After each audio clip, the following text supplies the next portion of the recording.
नमस्कार साथियों, मैं शिकवा सर एक बार पुनः आपका उदयपुर के सिजी स्टडी सेंटर पर भव्य अभिनंदन करता हूं। साथियों स्वागत करना। बिल्कुल साथियों, आपको ये अच्छे से पता है कि सिजी स्टडी सेंटर जो उदयपुर में है, जहां पर मनोविज्ञान की प्रश्नोत्तरी का दौर निरंतर चलायमान है।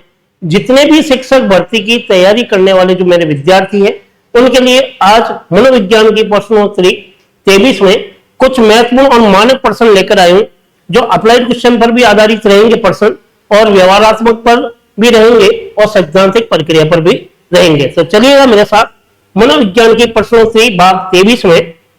पहला क्वेश्चन आपकी मोबाइल की स्क्रीन पर देखिएगा।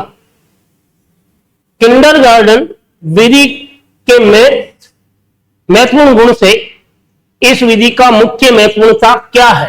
कहने का तात्पर्य है किंडरगार्टन जो मेथड है उसका महत्वपूर्ण जो गुण है वो है क्या? क्या समीपता द्वारा सीखना है, सोच द्वारा सीखना है, या निरीक्षण के द्वारा सीखना है, खेल एवं करके सीखना है? देखिए, किंडरगार्टन विधि जो कि महत्वपूर्ण गुण से संबंधित कौन सा उसका महत्वपूर्ण गुण है और इस विधि का महत्वपूर्ण तथ्य क्या है? समीपता द्वारा सीखना ये इस विधि का गुण नहीं होगा। क्यों नहीं होगा? क्योंकि समीपता का जो संबंध है साथियों, ये आपके गुथरी के सिद्धांत से है। किससे है समीपता का संबंध? गुथरी के सिद्धांत से है। और इस गुथरी ने ही उद्दीपक और अनुक्रिया के बीच में समीपता को महत्वपूर्ण स्थान दिया था। सोच के द्वारा सीखने की यदि आप बात सोचते हो तो यह भी गलत होगा, क्योंकि इसका संबंध कोलर के सिद्धांत से। किससे है? कोलर का सिद्धांत है, और जो कि अंतर्दृष्टि को महत्वपूर्ण स्थान देता है। यदि आप सोचते हो निरीक्षण करके सीखना, तो ये जो निरीक्षण करके सीखना है ये अवलोकन विधि है। कौन सी है साथियों? अवलोकन विधि है। तो इसमें भी किंडरगार्टन में अवलोकन का कोई महत्वपूर्ण स्थान नहीं है। तो आप समझ गए होंगे डी विकल्प क्यों सही हो रहा है। पहले तो हम बात करते हैं इस किंडरगार्टन को लेकर। देखिएगा, शब्द मैं यहां लिख रहा हूं वापिस, किंडरगार्टन। देखिए आप, किंडरगार्टन विधि देने वाला जो व्यक्ति था वो फ्रोबेल था। कौन था? फ्रोबेल था। किंडर का अर्थ क्या होता है? बालो उद्यान होता है। इस किंडर का पर्टिकुलर अर्थ क्या है? बालो उद्यान, अर्थात बालकों का बगीचा है। क्या है? बालकों का बगीचा। जिस तरह से एक माली किसी बगीचे में पौधों को सींचता है, उसी तरह एक शिक्षक विद्यालय में बालक रूपी पौधों को सींचता है। तो जब किंडरगार्टन में बालकों को यदि सिखाना है तो फ्रोबेल कहता है खेल को महत्व दिया जाए। किसको महत्व दिया जाए? खेल को महत्व दिया जाए। तो बिल्कुल यह शब्द क्या आया? खेल।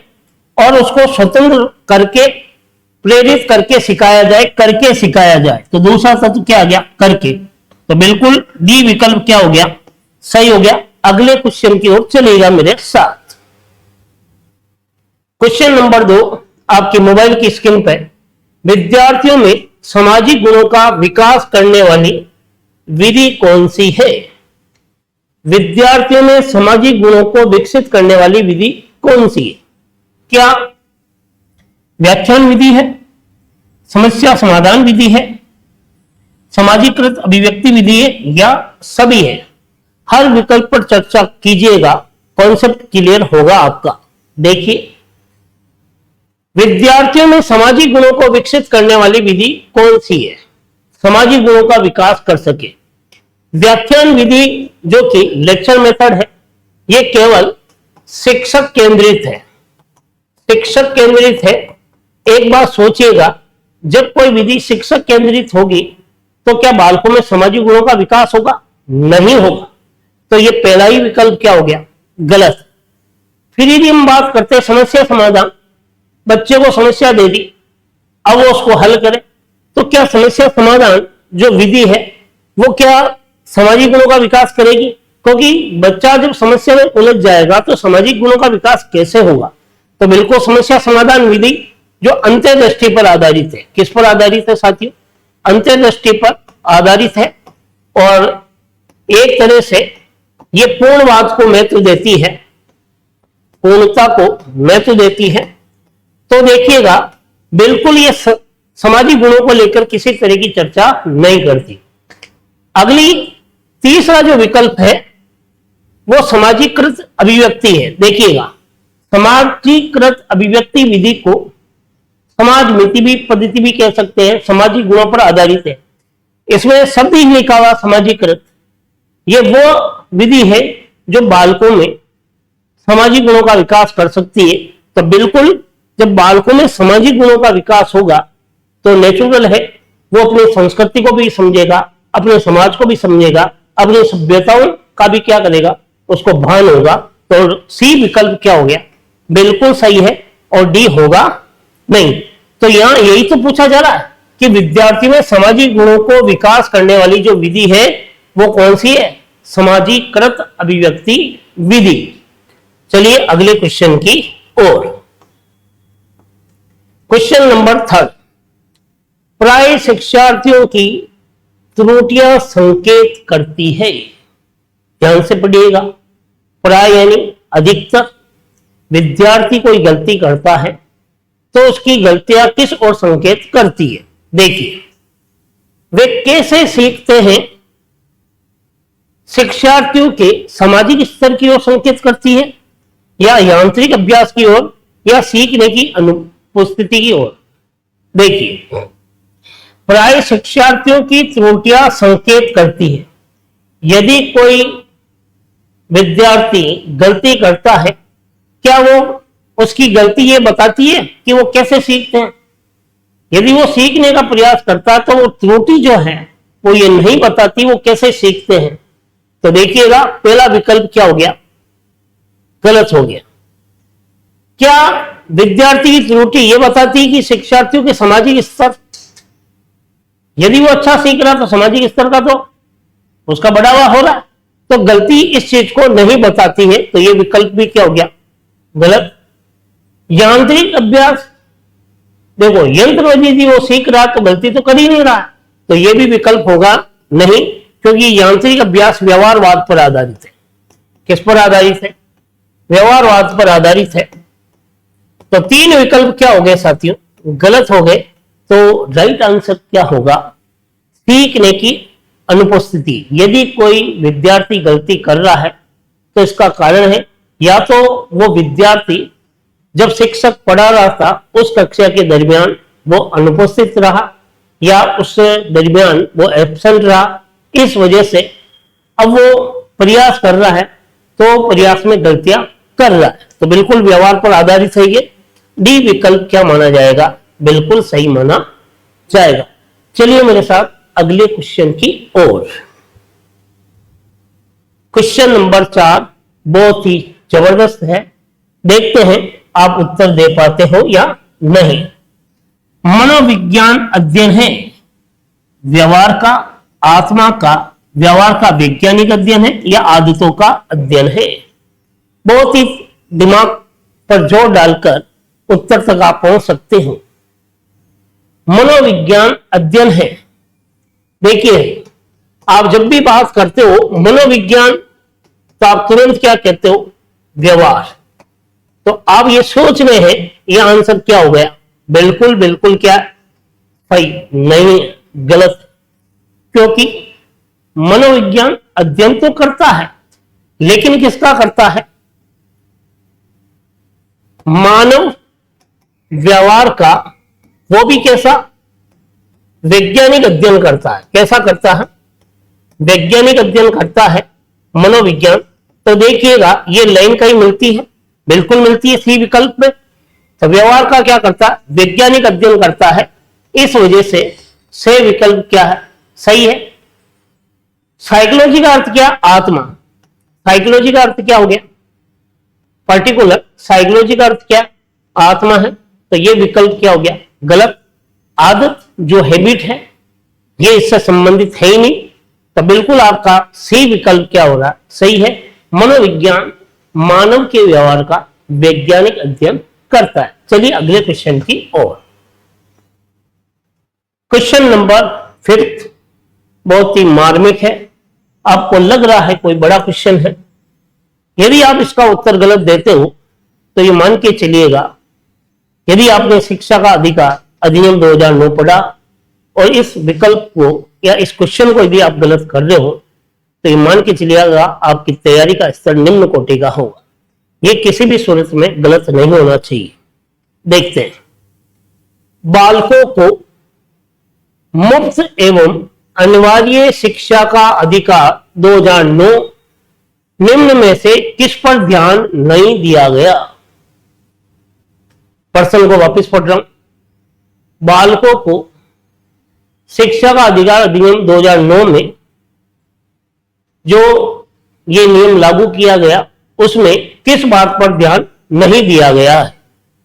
नंबर 1, शिक्षकों को प्रशिक्षण सुविधा प्रदान करने पर, घुमंतु बालकों के प्रवेश को सुनिश्चित करने पर, 14 वर्ष के पश्चात की शिक्षा पर, या एकेडमिक कैलेंडर को निर्धारित करने पर। क्वेश्चन को वापस सुनिएगा। बालकों को जो निःशुल्क और मुफ्त अनिवार्य शिक्षा का अधिकार 2009 जो दिया गया है साथियों, उसमें किस बात पर ध्यान नहीं दिया गया है। सवाल क्या पूछ रहा है, शिक्षा का अधिकार अधिनियम 2009 में किस बात पर ध्यान नहीं दिया गया। देखिएगा, शिक्षा के अधिकार अधिनियम में शिक्षकों को प्रशिक्षण की सुविधा प्रदान की जाए इस बात पर तो ध्यान दिया है, क्योंकि सेवाकालीन सेवापूर्ण जो प्रशिक्षण है, ट्रेनिंग वगैरह सब चीजों को ध्यान दिया है। तो ये विकल्प तो क्या है, सही नहीं होगा, क्योंकि नहीं पूछ रहा है, ये तो सही है। शिक्षा के अधिकार अधिनियम में यह बात कही गई सभी बच्चों को निःशुल्क और अनिवार्य शिक्षा दी जाए, चाहे वो बच्चा घुमंतुक बालक है उसको प्रवेश अवश्य दिया जाए। तो ये तो ध्यान देने वाली बात थी, इसमें तो ये विकल्प भी सही है। यहां पर क्या पूछा, नहीं दिया, तो इसमें यह उत्तर नहीं है। फिर यदि अपन बात करते हैं एकेडमिक शिक्षा की, तो इसको भी ध्यान दिया गया, ये भी शिक्षा के अधिकार अधिनियम 2009 में प्रावधान है, तो ये भी गलत है। लेकिन जिस बात पर ध्यान नहीं दिया वो है 14 वर्ष के पश्चात की शिक्षा पर ध्यान नहीं दिया। मतलब शिक्षा का अधिकार अधिनियम 2009 ये कहता है 6 से 14 वर्ष के बालक व बालिका को निःशुल्क एवं अनिवार्य शिक्षा दी जाए, अनिवार्य शिक्षा दी जाए, ये बात कही गई। और यहां तो ये कह रहा है 14 वर्ष के बाद की शिक्षा को, तो ऐसा कोई प्रावधान का उल्लेख नहीं था, इसलिए सी विकल्प क्या हो रहा है, यहां सही हो रहा, बाकी के विकल्प क्या हो रहे, गलत है। हालांकि यह बात जरूर है, जो निःशक्त है उसकी आयु वर्ग में थोड़ा सा कुछ प्रावधान जरूर रखा गया, वहां थोड़ा सा चेंजेज मिलेगा आयु वर्ग के अंतर्गत। वहां 6 से 14 की बजाय 6 से 18 वर्ष के बालक बालिकाओं को भी निःशुल्क शिक्षा के अंदर माना जाएगा। लेकिन वो कहां माना जाएगा, जो निःशक्त है, जो विकलांग है, या जो अन्य चीजों में उसकी कमी, उसके लिए थोड़ा सा संशोधन जरूर किया। बाकी 6 से 14 वर्ष के बालक बालिकाओं को निःशुल्क शिक्षा दी जाने की प्रावधान रखा गया। तो 14 वर्ष के बाद का विकल्प उस समय नहीं ध्यान दिया गया इस चीज पर, तो यह सी विकल्प क्यों गलत हुआ, इसका कारण सहित मैंने प्रस्तुत किया। चलिए अगले क्वेश्चन की ओर। क्वेश्चन नंबर 6, गेस्टोलवादी मूल से थे। गेस्टोलवादी कहां के रहने वाले थे। यदि हम गेस्टोलवाद की बात करते हैं तो ये कहां के थे। देखिए, गेस्टोलवादी क्या रूसी थे, जर्मनी से, अमेरिका के थे, या फ्रांसीसी थे। गेस्टोलवाद की जब हम बात करते हैं तो बिल्कुल ये मान के चलिएगा, रूसी कौन था, रूसी तो पावलो था। कौन सा था, पावलो रूसी मनोवैज्ञानिक था, जिसे अनुमंडन का जनक कहा गया। अनुमंडन का क्या कहा गया, जनक कहा गया। और 1904 में नोबेल पुरस्कार इसे मिला है। नोबेल पुरस्कार विजेता था, पुरस्कार प्राप्त करता था। तो गेस्टोलवादी रूसी नहीं थे, रूसी तो पावलो था। फिर भी आप सोचते हो क्या गेस्टोलवाद फ्रांसीसी थे? एक ऊपर हो गया, एक नीचे भी देखते हैं। तो फ्रांसीसी जो था वो गाल्टन था। फ्रांसीसी विद्वान कौन था? गाल्टन था। इसके अलावा फ्रांसीसी की यदि बात करें तो बीने का नाम भी प्रमुख रूप से लिया जा सकता है। अमेरिका की यदि बात करें तो यह विकल्प भी नहीं होगा, क्योंकि ये थॉर्नडाइक था, अमेरिका का रहने वाला, और विलियम जेम्स भी इससे संबंधित है। इसके अलावा और यदि हम बात करते हैं तो गेस्टोलवादी कहां के थे? बी विकल्प बिल्कुल सही है, क्योंकि जर्मनी में गेस्टो संप्रदाय का उदय हुआ था। गेस्टो संप्रदाय का क्या हुआ? उदय हुआ था। और कब हुआ था? 1920 के आसपास बताया जा रहा है। तो बिल्कुल आप समझ गए होंगे गेस्टोलवादी कौन थे? जर्मन थे। और गेस्टोलवाद में कौन कौन आते? गेस्टोलवाद के अंदर एक तो नाम आता मैक्स वर्दीमर का। मैथमेटिक्स लेकर वर्दी पहन के मर गया था, इसलिए नाम क्या पड़ गया? मैक्स वर्दीमर। याद करने के लिए ऐसा है नहीं। दूसरा एक नाम आता कोलर का। किसका आता साथियों? कोलर का। एक नाम आता कोफ का। ये तीन ऐसे व्यक्ति थे जो गेस्टोलवाद को विशेष महत्व देते थे। तो आप समझ गए होंगे आखिर गेस्टोलवादी जो थे वो कौन थे? वो जर्मन थे। तो बी विकल्प क्या हो गया? बिल्कुल सही माना जाएगा। चलिए अगले क्वेश्चन की ओर। क्वेश्चन नंबर 7 आपकी मोबाइल की स्क्रीन पे देखिए। सीखने में क्लासिकल कंडीशनिंग, बहुत ही जबरदस्त पर्सन आया है। सीखने में क्लासिकल कंडीशनिंग के सिद्धांत का संबंध हो सकता है किससे? पावलो से होगा, स्किनर से होगा, गुथरी से होगा, या हल से होगा? देखिएगा, सीखने में क्लासिकल थ्योरी किसने दी? तो हम क्लासिकल थ्योरी की बात करें तो हल ने जो थ्योरी दी थी साथियों, हल ने क्या दिया था? पुनर्बलन का सिद्धांत दिया था। क्या दिया था? पुनर्बलन का सिद्धांत। तो यह विकल्प क्या हो गया? यह गलत हो गया। गुथरी की यदि बात करें तो यह भी गलत है। क्यों? गुथरी ने समीपता अनुबंधन का सिद्धांत दिया था। समीपता अनुबंधन का सिद्धांत।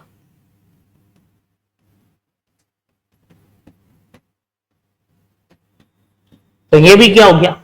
गलत। स्किनर की यदि बात करें कि शायद स्किनर ने क्लासिकल थ्योरी दी होगी, तो यह विकल्प भी गलत है, क्योंकि स्किनर ने जो दी थी वो थी क्या दी? क्रिया प्रसूत का सिद्धांत, ऑपरेट कंडीशनिंग थ्योरी का सिद्धांत। तो अब सोचिएगा, क्लासिकल कंडीशनिंग थ्योरी किसने दी साथियों? पावलो ने दी 1904 में, जिसे हम शास्त्रीय अनुबंधन भी कहते हैं। क्या कहते हैं? शास्त्रीय अनुबंधन भी कहते हैं। तो ए विकल्प क्या हो गया? बिल्कुल सही हो गया। आखिर पावलो के सिद्धांत को क्लासिकल थ्योरी का सिद्धांत भी कहते हैं, शास्त्रीय अनुबंधन का सिद्धांत भी कहते हैं।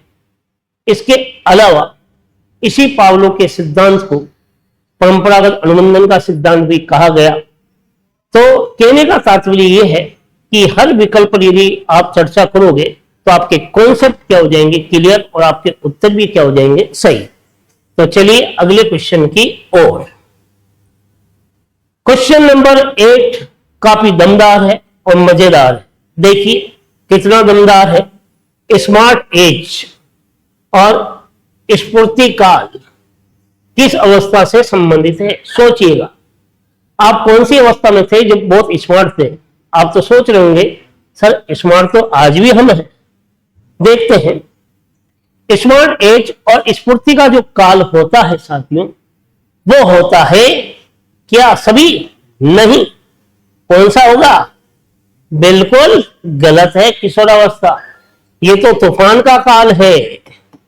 तूफान का काल या मित्रता का काल या संवेग के प्रबलन का काल का काल या वीर पूजा का काल या बसंत ऋतु का काल, बसंत ऋतु का काल। तो अब ये सोचिएगा किशोरावस्था तो इतना हो गया,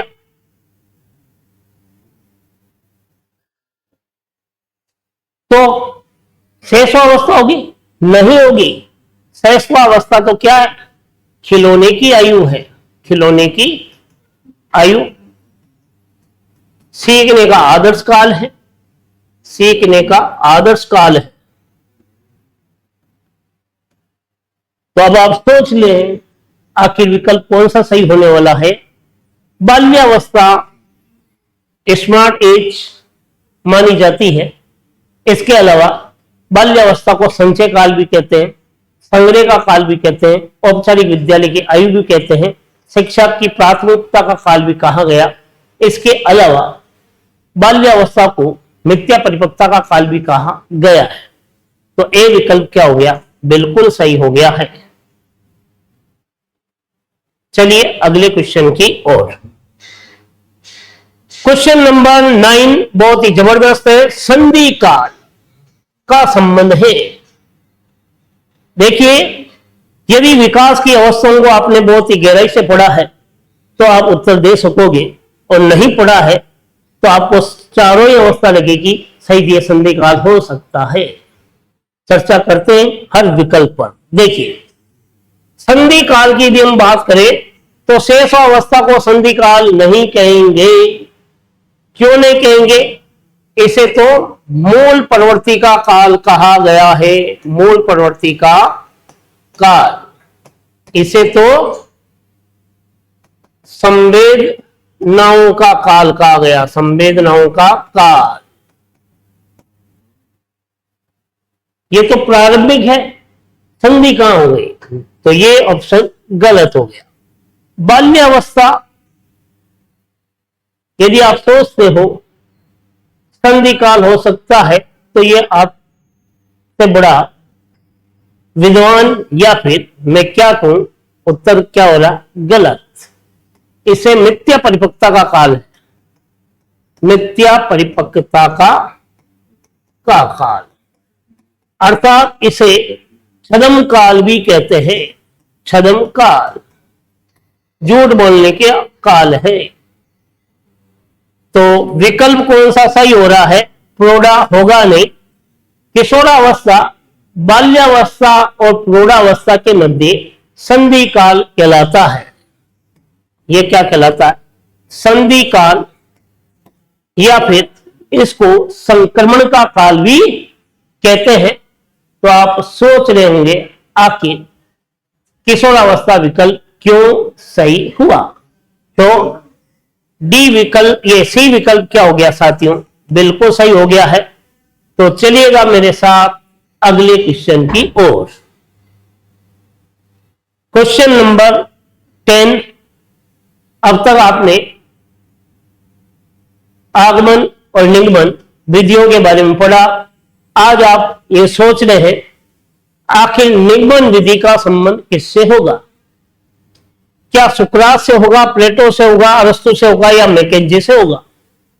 देखिएगा, मैकेंजी ने शिक्षा को लेकर परिभाषा दी है, किसी विधि को लेकर परिभाषा नहीं दी। क्या कहता है मैकेंजी? मैकेंजी कहता है शिक्षा निरंतर चलने वाली प्रक्रिया है, निरंतर चलने वाली प्रक्रिया है जो अपने जीवन के अनुभव से आगे की ओर बढ़ती है। तो यह विकल्प तो होगा नहीं। निगमन विधि का संबंध अरस्तु से है, इसने भी शिक्षा को लेकर बात की। अरस्तु तो मनोविज्ञान का जनक है। स्वस्थ शरीर में स्वस्थ मस्तिष्क के निर्माण की बात कहता है। स्वस्थ शरीर में स्वस्थ मस्तिष्क का निर्माण क्या है? निर्माण शिक्षा है। यह बात अरस्तु कह रहा है। सुकरात जो प्रश्नोत्तर विधि को लेकर बात कर रहा है, तो आप सोचिएगा विकल्प जो होगा निगमन विधि किससे संबंधित है? ये आपके प्लेटो से संबंधित है। बी विकल्प क्या हो रहा, सही हो रहा है। और रिपब्लिक में इस निगमन विधि का प्लेटो ने अपनी पुस्तक रिपब्लिक में निगमन विधि के बारे में काफी कुछ चर्चा की है। तो आप समझ गए होंगे आखिर बी विकल्प क्यों सही हो रहा है। तो चलिए अगले क्वेश्चन की ओर। क्वेश्चन नंबर 11 आपकी मोबाइल की स्क्रीन पे आनंद के साथ पढ़िएगा, धैर्यता के साथ पढ़िएगा। क्वेश्चन नंबर 11 बहुत ही जबरदस्त है। बात कर रहा हूं मैं मनोविज्ञान का जनक अरस्तु है, इसका समर्थन किसने किया? बिल्कुल फटाफट उत्तर दीजिए, आप लोग मेरे से पढ़े हुए हो और ये आप उत्तर गलत दे ही नहीं सकते हो, ऐसा मेरा मानना है। इसी के साथ कलर चेंज कर लेते हैं। मनोविज्ञान का जनक कौन है? अरस्तु है। इसका समर्थन किसने किया? देखिएगा, पहला ऑप्शन केलर ने किया है। केलर ही वो व्यक्ति है जिसने यहां तक कह दिया मनोविज्ञान का जनक कौन है? अरस्तु है। और रेबन, जिसको रायबन भी कहते हैं, इसने भी इस बात को समर्थन दिया, तो ये भी है। और फिर आता एक लुडिस नाम से, और ये व्यक्ति भी, एक तो खेल में लूडो खेलते ना, तो ये क्या है? लुडिस है। तो बिल्कुल इस व्यक्ति ने भी इसका समर्थन किया। इसका मतलब डी विकल्प बिल्कुल सही है। ये तीनों ही व्यक्ति थे जिनका ये कहना है या मानना है कि मनोविज्ञान का जनक जो है वो अरस्तु है। तो डी विकल्प क्या हो गया? सही। देखिए क्वेश्चन नंबर 12 बहुत ही जबरदस्त है। व्यक्तिक मनोविज्ञान पुस्तक के रचनाकार है। एडलर है, अरस्तु है, गाल्टन है या ओलपोर्ट है। व्यक्तिक मनोविज्ञान की यदि हम बात करें तो इस पुस्तक के रचनाकार ओलपोर्ट तो होगा नहीं, अरस्तु भी होगा नहीं। तब आप सोच रहे हैं कि व्यक्तिक मनोविज्ञान गाल्टन ने लिखी होगी। व्यक्तिक मनोविज्ञान को लेकर गाल्टन ने उल्लेख जरूर किया, लेकिन इस पुस्तक के राइटर कौन है? ए विकल्प क्या हो गया? सही हो गया। तो व्यक्तिक मनोविज्ञान पुस्तक के रचनाकार कौन हो गए? एडलर नाम का व्यक्ति था जिसने इसके बारे में लिखा है। हालांकि गाल्टन ने भी उल्लेख किया है। दोनों जब ऑप्शन में हो तब आपका पहला आंसर क्या होगा? एडलर। यदि एडलर ऑप्शन में नहीं हो साथियों, तो आपका आंसर क्या हो सकता? गाल्टन।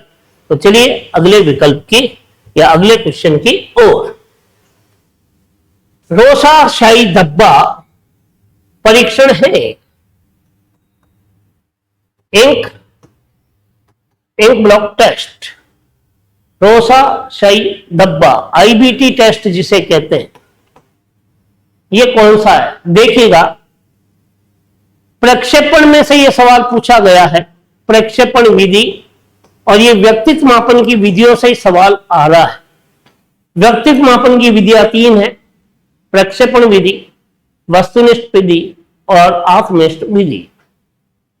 तो प्रक्षेपण विधि की यदि अपन बात करें तो उसमें कौन से परीक्षण आते हैं? टीएटी आते हैं, सीएटी आते हैं, आईबीटी आते हैं, एससीटी आते हैं और एसएटी भी आते हैं, रचना विधि भी आती है और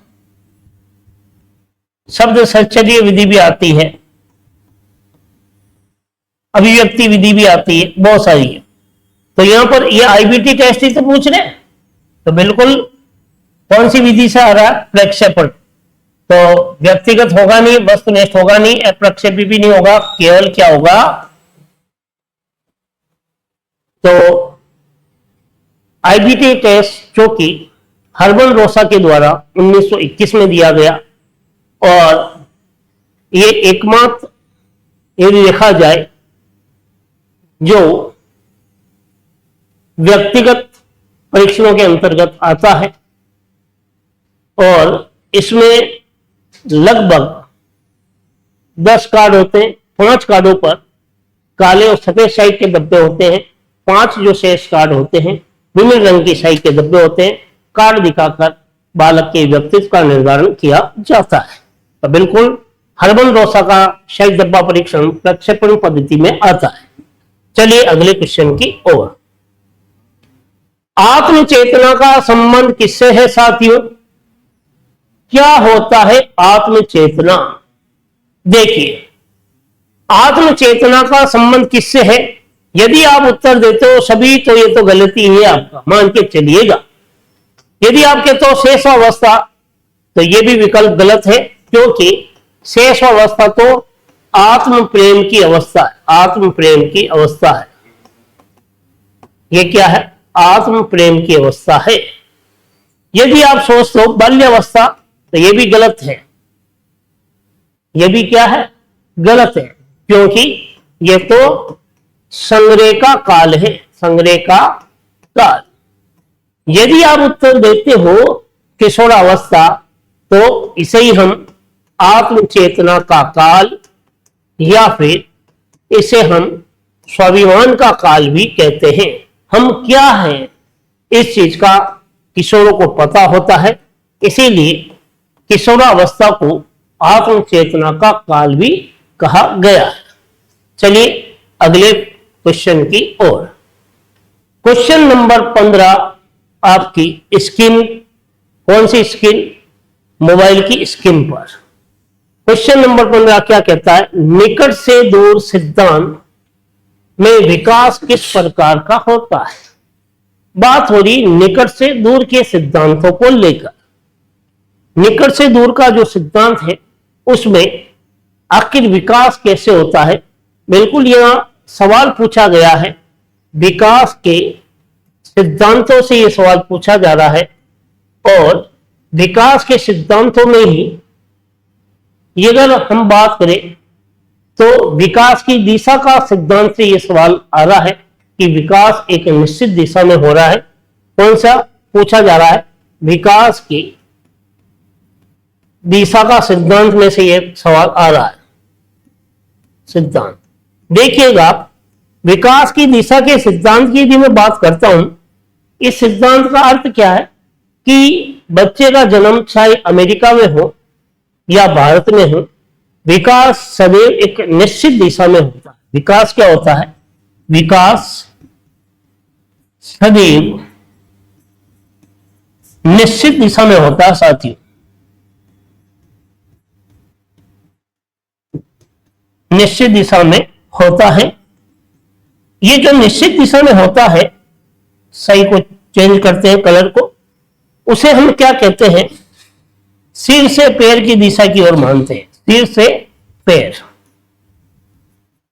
की दिशा, और इसे सिर से पैर की दिशा की ओर का एक नाम क्या है? इसे हम मस्तबोधमुखी कहते हैं। क्या कहते हैं साथियों? मस्तबोधमुखी कहते हैं। इस मस्तबोधमुखी का अर्थ भी क्या? सिर से पैर की दिशा की ओर, या फिर हम यूं भी कह सकते हैं केंद्र से परिधि की ओर भी कह सकते हैं। इसी परिधि को सिरों की ओर भी मानते हैं, केंद्र से सिरों की ओर। तो सोचिए, अब आप उत्तर तक पहुंच गए होंगे। विकास क्या ऊपर से नीचे की ओर होता है? नहीं। नीचे से ऊपर की ओर होता है? नहीं। दोनों बराबर ओर होता है? नहीं। केंद्र से सिरों की ओर होता है। डी विकल्प क्या हो रहा है? सही। देखो साथियों, मनोविज्ञान की प्रश्नोत्तरी अगर यूट्यूब पे देखो तो भरमार मिलेगी, लेकिन एक मानक प्रश्नोत्तरी का चयन विद्यार्थी को जीवन में सफल बनाता है।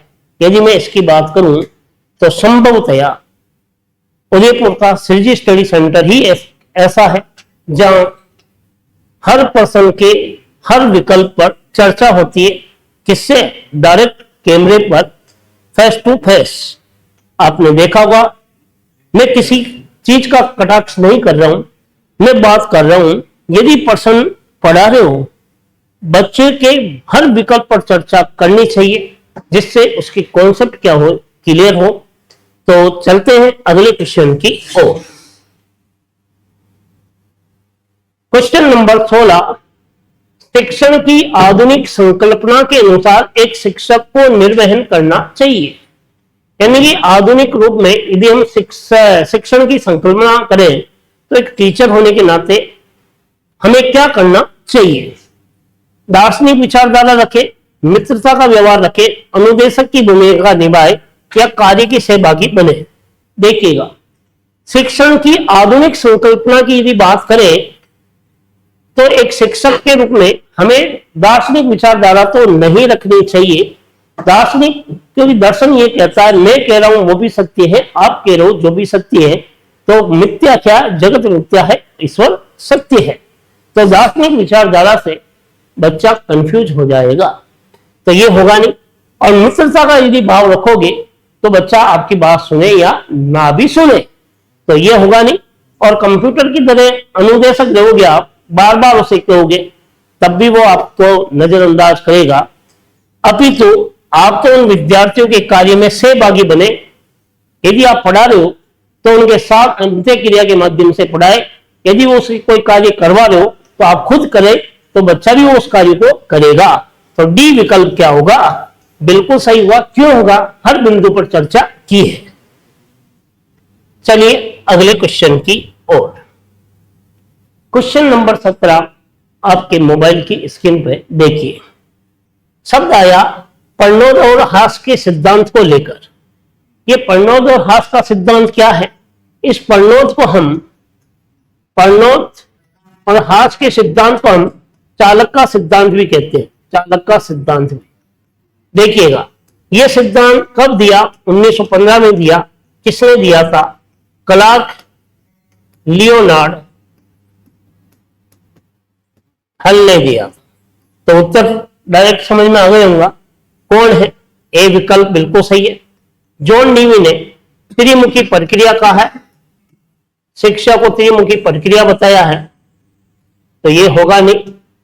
हार्लोक ने यदि बात करें तो इसने शिक्षा को ये कहा है, जैसे ही बालक विद्यालय में प्रवेश करता है तो विद्यालय परिवार का स्थान ग्रहण करते हैं और विद्यालय के शिक्षक माता पिता का स्थान ग्रहण करते हैं, तो यह विकल्प भी होगा नहीं।